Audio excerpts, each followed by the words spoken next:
నమస్కారం, నా పేరు బాల. బీసీఎన్ న్యూస్ కి స్వాగతం. ముందుగా ముఖ్యాంశాలు. గుంటూరు జీజీహెచ్ లో మాతా శిశు కేంద్రాన్ని ప్రారంభించిన సీఎం చంద్రబాబు ఆర్థిక అసమానతలను తగ్గించేందుకే P4 కార్యక్రమాన్ని తీసుకువచ్చినట్లు వెల్లడి. పనిలో అలసత్వం, నిర్లక్ష్యం వహిస్తే కఠిన చర్యలు తప్పవన్న డిప్యూటీ సీఎం పవన్. ప్రజల ఆకాంక్షలకు అనుగుణంగా అధికారులు పనిచేయాలని స్పష్టీకరణ. కాకినాడలో పలు అభివృద్ధి కార్యక్రమాల్లో పాల్గొన్న మంత్రి నారా లోకేష్. ఇన్నోవేషన్ ఫెయిర్ పేరుతో ఏర్పాటు చేసిన స్టాల్స్ సందర్శన. తిరుమల లడ్డూ వ్యవహారంలో తప్పుడు ప్రచారం చేసిన చంద్రబాబు, లోకేష్, పవన్ కళ్యాణ్లు క్షమాపణ చెప్పాలి. మాజీ ఎంపీ మార్గాని భరత్ డిమాండ్. ఎంత ఎత్తుకు ఎదిగినా పుట్టిన గడ్డను మర్చిపోకుండా ప్రవాసాంధ్రులు అందిస్తున్న సేవలు ఎంతో స్ఫూర్తిదాయకమని ముఖ్యమంత్రి చంద్రబాబు అన్నారు. గుంటూరు ప్రభుత్వ సమగ్ర ఆసుపత్రిలో పూర్వ విద్యార్థుల సహకారంతో నిర్మించిన కానూరి జింఖానా మాతా శిశు సంరక్షణ కేంద్రాన్ని ఆయన ప్రారంభించారు. ఈ కేంద్రం నిర్మాణం కోసం గుంటూరు మెడికల్ కాలేజీ పూర్వ విద్యార్థులు ఏకంగా 100 కోట్లు విరాళంగా సమకూర్చగా ప్రభుత్వం పరికరాలు, ఫర్నిచర్ కోసం మరో 27 కోట్లను వెచ్చించింది. ఈ సందర్భంగా ఏర్పాటు చేసిన సభలో చంద్రబాబు మాట్లాడుతూ రాష్ట్రంలో ఆర్థిక అసమానతలు తగ్గించే లక్ష్యంతోనే తాను P4 కార్యక్రమాన్ని తీసుకువచ్చానని వివరించారు. ఇలాంటి పవిత్రమైన కార్యక్రమానికి ఒక స్ఫూర్తిదాయకంగా చేసిన మిమ్మల్ని అందరినీ మనస్ఫూర్తిగా అభినందిస్తున్నా. ఎప్పుడు కూడా మనం బాగుంటేనే చాలదు, మన చుట్టూ కూడా సమాజం బాగుండాలి అనేది మన సంస్కృతి. ఈ వారసత్వంలో మనం చూస్తే ఎప్పటి నుంచో కొంతమంది ముందుకొచ్చి పాఠశాలలు కట్టారు, ఆసుపత్రులు కట్టారు, దేవాలయాలు నిర్మాణం చేశారు, సత్రాలు కట్టారు, ఆట స్థలాలు ఇలాంటివి ఏర్పాటు చేసి పెద్ద ఎత్తున విరాళాలు ఇచ్చారు. నా లెక్క ప్రకారం కొన్ని దేశాలు చేయించేమో గాని భారతదేశం యొక్క సంస్కృతి సాంప్రదాయాలు ప్రపంచంలో ఏ దేశంలో లేవని మరొక్కసారి మీ అందరికీ విజ్ఞప్తి చేస్తున్నా. ఈ బ్లాక్ కోసం 100 కోట్ల రూపాయలు మీరు ఖర్చు పెట్టారు. ఇక్కడ చాలా మంది ఈ మధ్య కాలంలో మీరు ఒక పక్కన ఇప్పుడే చంద్రశేఖర్ గారు ఒక మాట అన్నారు, 100 కోట్లు పెట్టడమే కాదు, మళ్ళీ దీన్ని మెయింటైన్ చేయాలంటే కొంత అమౌంట్ మొబిలైజ్ చేసి శాశ్వతంగా మీ మార్కు గుర్తుండే విధంగా మీరు చేయడం కోసం అలాంటి కార్యక్రమాన్ని కూడా చేశారు. ఆంధ్రప్రదేశ్లో ఉండే డాక్టర్లు ఇక్కడ చదువుకొని అమెరికాకి వెళ్లారు. నేను 1995లో ముఖ్యమంత్రి అయినప్పుడు NRIs చదువుకొని అమెరికాకి వెళ్ళిపోతున్నారు, బ్రెయిన్ డ్రెయిన్ అవుతా ఉంది, మీరు ఏమంటారని అడిగారు. నేను ఎప్పుడూ చెప్పేవాడిని, to start with brain drain అనుకుంటున్నాం, రేపు రాబోయే రోజుల్లో బ్రెయిన్ గెయిన్ అవుతుందని చెప్పి అప్పుడే చంద్రశేఖర్ రెడ్డి అపోలో హాస్పిటల్ పెట్టాడు. ఈరోజు మిమ్మల్ని చూస్తే ఇది ఒక ఎగ్జాంపుల్.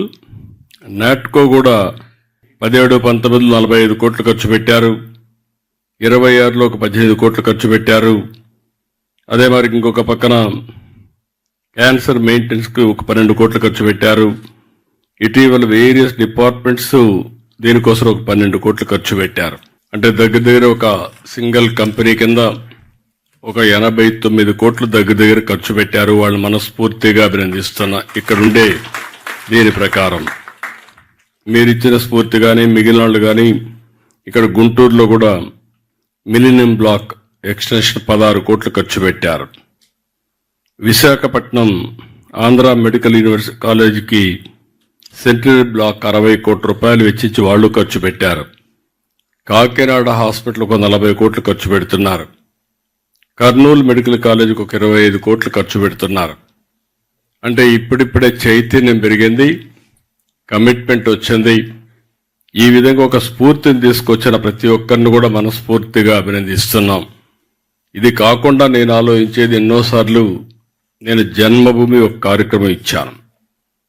ఆ రోజు ప్రపంచంలో ఉండే అందరూ కూడా వచ్చి వాళ్లకు తోచిన విధంగా వాళ్ళ గ్రామంలో అభివృద్ధి చేశారు, తల్లిదండ్రుల పేర్లు పెట్టుకున్నారు, ఇక్కడ అభివృద్ధికి దోహదం చేశారు. ఒక స్ఫూర్తిదాయకంగా ఆ రోజు ముందుకు పోయారు. మళ్ళీ ఈరోజు నేను ఇంకొక కార్యక్రమానికి P4 తీసుకొచ్చాం. అంటే ఈరోజు మనందరం మాట్లాడుతున్నాం పబ్లిక్ ప్రైవేట్ పార్ట్నర్షిప్. ఈరోజు గవర్నమెంట్ ఆఫ్ ఇండియా రోడ్లు కానీ, ఎయిర్పోర్ట్లు కానీ, పవర్ కానీ ఫాస్ట్ ఫేస్లో డెవలప్మెంట్ కావాలంటే ఇది ఒకటే మార్గమని పీపీపీ మోడల్ ఇస్తున్నారు. దానిపైన ఒక 20 ఏళ్ళు 30 ఏళ్ళు వాళ్ళు రన్ చేసిన తర్వాత తిరిగి అసెట్ని ప్రభుత్వానికి అప్పచెప్తున్నారు. అందువల్లనే ఈరోజు మీరు రోడ్డు చూస్తున్నారు. ఒకప్పుడు ఇండియాలో రోడ్లు మీరు చిన్నప్పుడు చదువుకునేటప్పుడు ఉండే రోడ్లు ఈరోజు నేషనల్ హైవేస్ మీరు చూస్తే ప్రపంచానికి ధీటుగా ఇన్ఫ్రాస్ట్రక్చర్ అభివృద్ధి అవుతోంది భారతదేశంలో. ఈ విషయం మనం గుర్తుపెట్టుకోవాల్సిన అవసరం ఉంది. సంపద సృష్టించబడింది, కానీ అదే సమయంలో మెరుగైన వసతులు ప్రజలకు వచ్చాయి. కానీ వచ్చిన సమస్య ఎంత ఏంటంటే గ్యాప్ అయితే వ్యత్యాసాలు విపరీతంగా పెరిగిపోతున్నాయి. బిలియనీర్స్ ఎక్కువ అవుతున్నారు, మిలియనీర్స్ ఎక్కువ అవుతున్నారు.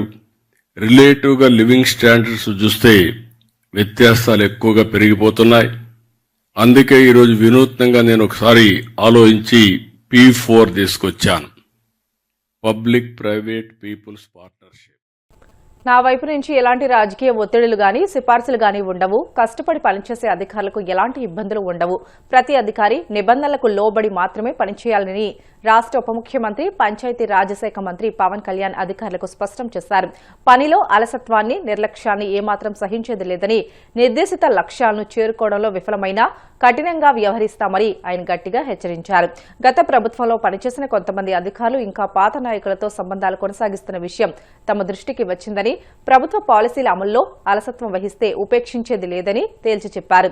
ప్రజల సంతోషం, సంక్షేమ ధ్యేయంగా కూటమి ప్రభుత్వం పనిచేస్తుందని, ప్రభుత్వ ఆశయాలను ప్రజలకు చేరవేయడంలో అధికారులు చిత్తశుద్దితో, జవాబుదారీతనంతో వ్యవహరించాలని పవన్ కళ్యాణ్ కోరారు. విశాఖపట్నం కలెక్టరేట్లో ఉత్తరాంధ్ర జిల్లాలకు చెందిన పంచాయతీరాజ్, గ్రామీణాభివృద్ది, ఆర్డబ్ల్యూఎస్, ఇంజనీరింగ్ విభాగాల అధికారులతో ఆయన సమీక్షా సమావేశం నిర్వహించారు. ఈ సందర్భంగా ఉపాధి హామీ పథకం, పల్లె పండుగ 1.0, 2.0, జల్ జీవన్ మిషన్ వంటి పథకాల పురోగతిపై ఆరా తీశారు.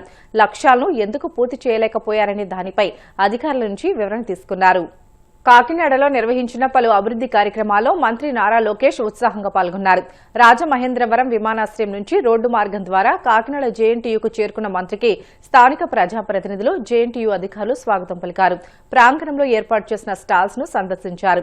ఐఆర్సీ విభాగాధిపతి డాక్టర్ కె గోపాలకృష్ణ ఆధ్వర్యంలో ఇన్నోవేషన్ ఫెయిర్ పేరుతో ఏర్పాటు చేసిన 20 స్టాల్స్ ను సందర్శించగా ఆదిత్య విద్యార్థులు రూపొందించిన అరటి దవ్వ నుంచి ఆహార ఉత్పత్తుల తయారీ ఆవిష్కరణ, ప్రగతి విద్యార్థులు రూపొందించిన the mobile banana extract, Ramakrishna Raju engineering కళాశాల విద్యార్థులు రూపొందించిన ఇంటెలిజెంట్ ఎనర్జీ మేనేజ్మెంట్ సిస్టమ్ ఆవిష్కరణలు ఆకట్టుకున్నాయి. అనంతరం మంత్రి 10 కోట్ల రూసా నిధులతో నిర్మించిన పీజీ బాలుర వసతి గృహ భవనాన్ని ప్రారంభించారు. 21 కోట్లతో నిర్మించిన సీసీ రోడ్లను, డ్రైనేజీలను ప్రారంభించారు. తిరుమల లడ్డూలో జంతు కొవ్వు కలిసిందంటూ CM Chandrababu, deputy CM Pawan Kalyan, మంత్రి నారా లోకేష్లు కలియుగ ప్రత్యక్ష దైవం శ్రీ వెంకటేశ్వర స్వామిని రాజకీయాల్లోకి లాగడం ద్వారా కోట్లాది మంది హిందువుల మనోభావాలను తీవ్రంగా దెబ్బతీశారని మాజీ ఎంపీ మార్గాని భరత్ ఆగ్రహం వ్యక్తం చేశారు. రాజమండ్రి వైసీపీ కార్యాలయంలో ఆయన మీడియాతో మాట్లాడుతూ కేవలం రాజకీయ లబ్ది కోసమే తిరుమల లడ్డూ ప్రసాదంలో వాడే నెయ్యిలో ఆవు, పంది, చేప కొవ్వు వాడారంటూ పచ్చి అబద్దాలు చెప్పారని మండిపడ్డారు. సీబీఐ నెల్లూరు కోర్టుకు సమర్పించిన ఛార్జిషీట్ ద్వారా తిరుమల లడ్డూ ప్రసాదంలో ఎలాంటి జంతువుల కొవ్వులు వాడలేదని స్పష్టమైందని తేల్చి చెప్పారు. తప్పుడు ప్రచారం చేసిన సీఎం చంద్రబాబు సహా లోకేష్, పవన్ కళ్యాణ్లు శ్రీ వెంకటేశ్వర స్వామి వారితో పాటు ప్రజలకు క్షమాపణ చెప్పాలని డిమాండ్ చేశారు. వైకుంఠుడు వెంకటేశ్వర స్వామిని రాజకీయాల్లోకి లాగి తిరుపతి లడ్డూల్లో జంతువుల కొవ్వు ఉంది, జంతువుల కొవ్వు వాడి తిరుపతి లడ్డూలు తయారు చేశారు. అందులో గొడ్డు మాంసముకి సంబంధించిన నూనె, అదేవిధంగా పిగ్ ఫ్యాట్, చేప నూనె, ఇలా రకరకాలు ఎంత దారుణాతి దారుణమైన పదజాలం మాట్లాడి కొన్ని కోట్ల మంది హిందువుల యొక్క మనోభావాలు దెబ్బతీసే కార్యక్రమము ఈ చంద్రబాబు నాయుడు గారు కేవలం ఏంట్రా అంటే రాజకీయ లబ్ధి కోసం. అంటే మేము ఎన్డీఏ గవర్నమెంట్లో ఉన్నాము, కింద నుంచి పైదాకా మేమే ఉన్నాము, మేము ఏం చెప్తే అది చెల్లుబాటు అవుతుంది అని ఒక రాజకీయ దురుద్దేశంతో ఆయన మాట్లాడిన మాటలు ఎంత దారుణమో చూడండి. ఇవాళ సిబిఐ ఛార్జ్ షీట్ సుమారుగా 470 పేజీలు అనుకుంటా నెల్లూరు కోర్టుకి సబ్మిట్ చేశారు. అందులో ఎన్డీటీబీ దగ్గర నుంచి వాళ్ళు శాంపిల్స్ పంపించి ఆ శాంపిల్స్ నుంచి వచ్చిన రిపోర్ట్లో ఏంటంటే అందులో క్లియర్గా ఏ రకమైన జంతువుల కొవ్వు లేదు అని పేర్కొన్న సందర్భం. నేను ఇవాళ ఇదే చంద్రబాబు నాయుడు గారిని సూటిగా ప్రశ్నిస్తూ ఉన్నా, మరి మీరు ఏ బేసిస్లో జంతువుల కొవ్వు కలిసింది అని చెప్పి మీరు మాట్లాడిన సందర్భం ఏ బేసిస్లో అన్నారు?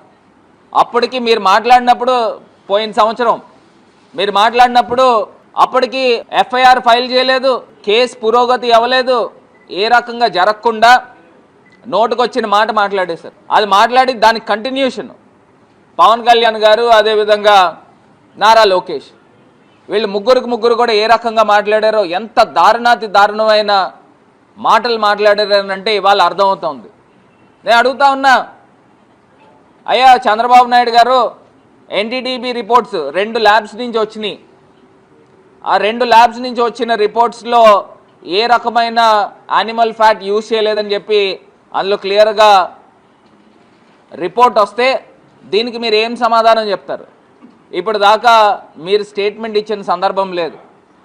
అదేవిధంగా ఆయన డిప్యూటీ సీఎం పవన్ కళ్యాణ్ గారు కూడా ఇచ్చిన సందర్భం లేదు, లోకేష్ ఇచ్చిన సందర్భం లేదు.